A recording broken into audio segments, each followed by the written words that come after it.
These were the only pictures made in the city during the siege. Barricades were being thrown up throughout the town. Everyone had to help. The newspapers and radio were giving reports of army victories to keep up civilian morale. Of the progress of the war outside the city, we received only false reports. But suddenly we knew the truth. On the 10th day, soldiers started flooding back, retreating. Warsaw was almost surrounded.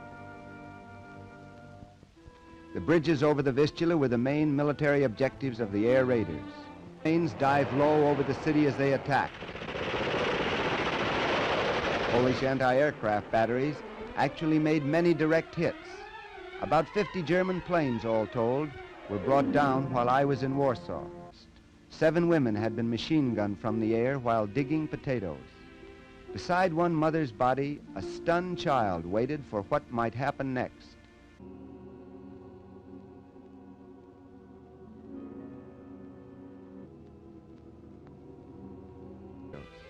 They knew that if they dug, they might be machine gunned, but if they didn't, that they would surely starve.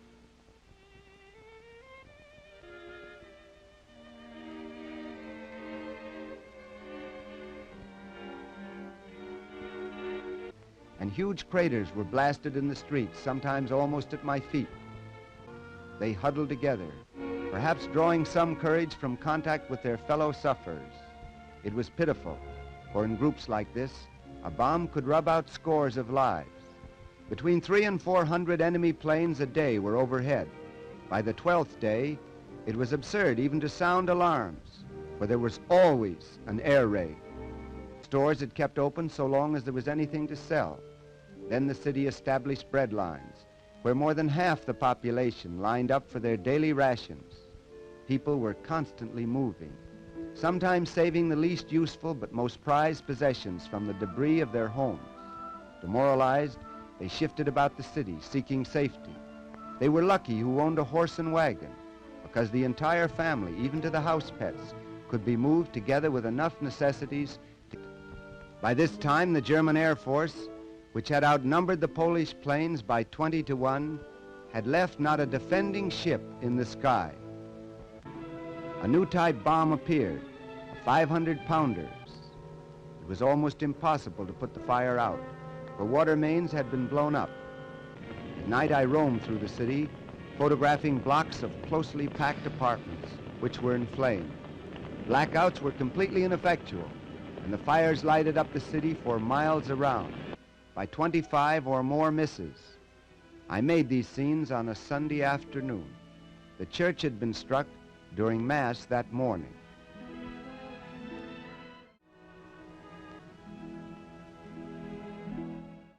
This hospital was hit 5 times the day before I photographed it. Wounded civilian victims of earlier air raids in the city had occupied these beds when this raid came.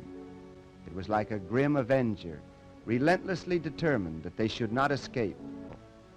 In the operating room, the largest maternity hospital, holding their newborn infants on their laps, 4 days old, and already a casualty of war. Here were youngsters with life just starting, being hidden away from death. One woman explained that the planes flew low, just above the treetops, spraying the fleeing women with machine gun bullets. Still another told of 9 who were killed by shell fire.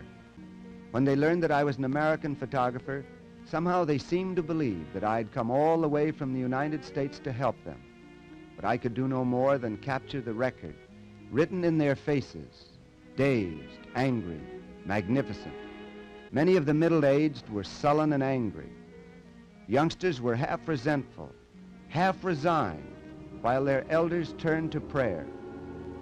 These are the faces of a nation besieged. These helpless civilians were the real victims and the unhappy heroes of the war of siege.